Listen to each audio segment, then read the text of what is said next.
Well, hurry on and welcome back to another video of the F1 2021 Driver Career with Aston Martin, episode number 22 today, the Austrian Grand Prix of Season 2, round number 6. If you missed the previous episode at France, I recommend you go and check that out. It'll tell you all the R&D, current R&D situation as well. And subscribe if you are new to the channel to see plenty more Driver Career Mode videos. But yes, we're pretty much almost full up on Sashi upgrades because we got this last one on the tyre wear upgrade, and that'll be it. That'll be the last one on that we can purchase. All the others are, like the aero, are locked off on this rear, apart from this weight reduction one. So yeah, and we're gonna then fill up. I think we're gonna fill out with engine upgrades next, even though we're the fastest engine on the grid. And then there's some durability upgrades, but they're all pretty expensive, which is a problem. Hopefully they'll eventually upgrade the Sashi facility, update the aero facility, and we can actually get some decent upgrades put on this car. Especially the fact that Alpine now have actually caught us up, and Alpine are slightly ahead of us now. So we're now in the we've gone from being 2 episodes ago at Canada the second fastest team to 2 episodes later the 6th fastest team on the grid. Yeah, Haas have also bought some upgrades, but they're about 5,000 years behind as well. And Red Bull, can they actually turn up at the home circuit? We'll have to wait and see. Ferrari have caught McLaren, so McLaren didn't bring, only brought a minor upgrade. So we need some more upgrades. We have them coming for Silverstone, which will be coming out next week, the home circuit for both myself and the team there. Especially the fact that obviously still based across the road.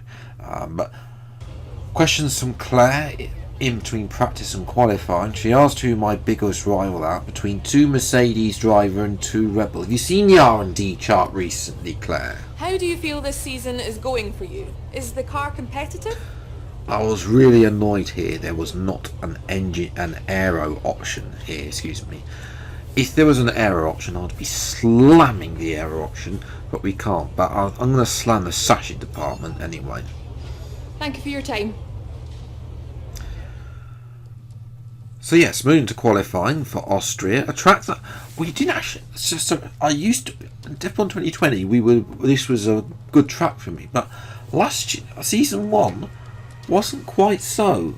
We only managed to, I think it was 10th or something. It was lowly points for Williams as well. So we'll see what we can do. We're down in P14, so qualifying's going usually well. Yeah, through the first corner, try not to get too much on that exit curve, otherwise you will then lose time on the curb. And you can, I think, you can also get. There are some of the curbs on the game you can get caught on as well. Hairpin, terrible through there. So you do get a better exit though, but the hairpin is always a nightmare on any circuit. Up to turn 4. Gaining a little bit of time on the exit there. Did lose a bit through the middle sector now, but these first 2 sectors I'm actually ahead of the AI. This is where I'm losing all the time. It's the last sector for some reason I'm half a second slower than the AI. So the time I gain in the first 2 sectors, I actually lose quite a lot in the 3rd sector alone, but nonetheless we're almost 2.5 tenths up on our previous best time, and that's good enough for only a pathetic P14 as checkerboard and McLaren's Mercedes at the top, then a checkerboard of Red Bulls and Ferraris, 2 Alpines and their checkerboard of AlphaTauris and Aston Martins as well. Yeah, Vettel with 3 tenths off him, not a lot we could do with that really. And then yes, so P14 on the grid. Can we actually get points at Austria? We'll have to wait, we'll see. We'll probably try an alternative strategy again. It's time though for the race. Welcome to the beautiful Styrian Mountains for another chapter in the story of the Austrian Grand Prix.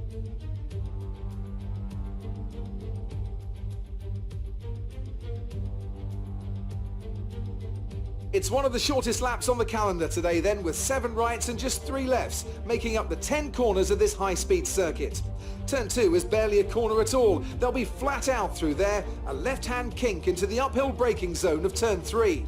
Turns 1, 3 and 4 are all potential opportunities to overtake. Now, Anthony Davidson, I wonder, might we be in for some early pit stops today from the midfield teams, all trying to put some pressure on or disrupting things for the leaders up front? If you're in the middle of the pack, you got your own race to run. I don't think they're going to be thinking about causing trouble up front. However, closer to the head of the pack, don't be surprised to see some split strategies. If you're running second and third, for example, bringing one car in for an undercut while leaving the other one out there longer can put a lot of pressure on the leader and maybe force them into an error. With the race minutes away from starting, here's what today's grid rundown looks like. Good job yesterday from Valtteri Bottas. The Finn starts from pole position, edging out Lando Norris, who'll start from P2. Considering the rest of the grid, we have Hamilton, Ricciardo, Sergio Perez and Sainz, Verstappen, Leclerc, Fernando Alonso and Esteban Ocon, Gasly, Vettel, Yuki Tsunoda and Aston Martin, Russell, Latifi and Guan Yu Zhou and Antonio Giovinazzi, Mick Schumacher and Nikita Mazepin. And with lights out just moments away, it's time to go down to the track. After the points finish last race, let's aim to keep the momentum going. Oh, I don't know about that, Jeff. It's gonna be like I said at France. It's gonna be tough. We only managed 10th at France, so yeah, we're gonna try the alternative strategy again. You're gonna see a lot of this strategy until we actually qualify inside the top 10. From mediums to softs, it's just purely because we're going to be a lot faster with the way the tyres are on this year's game. But 5 red lights then for the Austrian Grand Prix. Lights out and away we go, and it's a mediocre start on the mediums. Tsunoda actually there got ahead of Vettel. We're going to dive though down the inside of 3 or 4 cars there, trying to go head to head with Ocon. There's a bit of tyre bang. Ocon sustained some damage there, looks of it, on the front wing, but we would fall behind him up to P11, I think that is. Sorry, P12. But Hamilton got a good start ahead of Norris, and Verstappen also jumped Ricciardo as we dived down the inside. That's a huge dive. Up on, like made up like well we were at the time made a 6-car dive bomb there ahead of Alonso and Leclerc and Ocon as well, but we didn't manage to do that. Here's a replay. It's a long way back that we made that dive bomb. Unfortunately, Gasly and Sainz just cut across in the end. We were unable to get ahead of those two, but Leclerc has lost out to Alonso. But these two are going side by side at turn 4 now, Gasly and Sainz.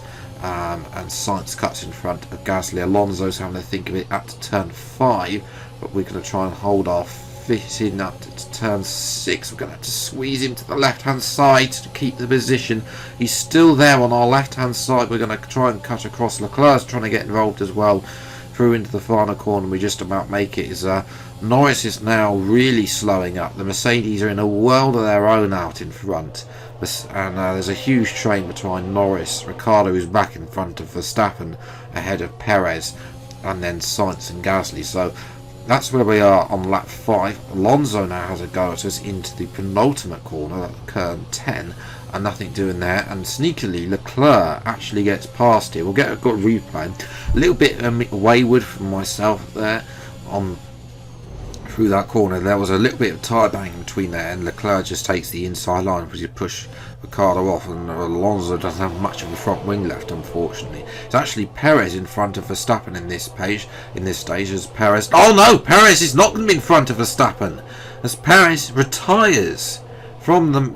Well, he retires from the Austrian Grand Prix. Last time out it was Verstappen. This time it's Perez, but Red Bull are pretty much on Honda have got poor engine wear by the looks of it. So come into the pits then at the end of lap number 9. There's yellow flags behind us as we cut a McLaren. 2.9 second stop. Lewis Hamilton is out of the race. What's going on? He's brushed the Haas there on the way into the pits. The Haas on the way into the pits. And I think from that brush, ever so slight contact, he decides he's had enough. So Lewis is out. That's going to push us up into the... Well, it's going to be up to... It should be up to 9th place, but we've been jumped by Leclerc. Going to come out ahead of Alonso. So that's annoying. We're at P11, but I think a couple more people have got to stop. And indeed they have, as we jump to lap number 10. And there's an Alfa Romeo facing the wrong way. Is that Guan Yu Zhou? It is. It's twice in 2 races now. This is becoming his show too much in this career mode. As Valtteri Bottas is into the pits now. What on earth is going on? Mercedes have gone from being comfortable at the front and have capitulated themselves with one return with the greys and another with a front wing. Here's a replay though, as Vettel our teammate and Bottas just clean ran into the back of him as Vettel slowed up to make the pit lane entry rather.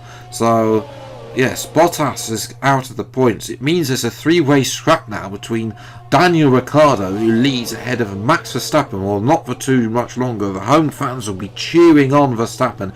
Goes round the outside and takes the lead of the Austrian Grand Prix. The first time a Red Bull has been in the lead so far in this driver career mode. So we catch up to Sainz now and the 2 Ferraris. Ferrari's having a capitulation. Purple first sector as Bottas going faster. We double dive on the Ferraris and we make it work at the tightest of angles. A little bit of contact with Leclerc. We'll get a replay, see how much contact. Sainz almost trying to force us off to avoid us making there. We're a little bit of grass picked up as well, but we do make it through, although we do push Leclerc out wide, which allows Sainz to get back in front of his Ferrari teammate. Sainz on the hard tyres as well. No surprise there, but here is Max Verstappen. Confirmation he leads for the first time in this driver career mode ahead of the 2 McLarens. Can they gang up on him and take a 1-2? We'll have to wait and see. But we move to the last lap then. Sainz has come back at us. We sort of been napping, unable to tried to catch Gasly. Nothing doing there. We banged tyres with Sainz twice there. Up to turn 5. We're going to force Sainz out and retain P5, and that's going to allow Alonso, who got ahead of Leclerc when we forced him out, and now has got ahead of Sainz as well. So Ferrari have also capitulated themselves here today, as Leclerc is also going to get back pass in front of Sainz for P7. But 7th and 8th, Verstappen wins the Grand Prix, and out of nowhere, with Ferrari and Mercedes capitulating themselves, we've managed to finish in a very good P5. I will definitely take that. Drive of the day as well. Yeah, we were lucky there. Ferrari had the pace to kick on and they didn't. And then Mercedes Bottas ran into the back of Vettel, who also got a point as well. His first point since the new patch came out as well. And then to top it all off, Ferrari then also Sainz was slowing up Leclerc on his hard tyres. The hards really were not a great tyre to be racing on as well. So yes, but that's obviously going to play up with the Drivers' Championship, because Mercedes has now scored no points after being comfortable in the first 4 rounds. They haven't won now for 2 races now, and Bottas' lead retains at 20 points because neither him or Hamilton scored today. Ricciardo now is coming into play though. He's 29 points behind. Can he catch them? Norris and myself are really too far behind. Norris I expect to kick on. We're just looking behind us. Verstappen, Leclerc and co, although we did beat Leclerc today, so there is chance. Red Bull though are on the march by the looks of it with that win today, so got to watch out. Great work out there today. Let's have your thoughts. You're breaking all expectations. What's your secret? I would never tell you, Claire. It's as simple as that. Do you think this team are performing as well as they could do? We don't need to talk about a team that made a cardboard car. Well, here's hoping they're working hard to find some improvements.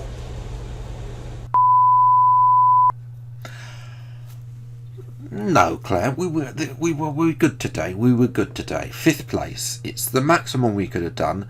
I did try to catch Gasly, but he was just the tyres just went off in the end. So, if we got P4, then that would probably be a very good day. But I will definitely take P5. Definitely not moaning about finishing in P5. But yes, that's where we're going to round it off for today. So if you have enjoyed this video, then leave a like, subscribe to the channel and you see plenty more F1 2021 driver career mode videos with Aston Martin as and when they come out. Until the next video then, I'll see you next time. Take care, thanks so much for watching, enjoy your day, and goodbye.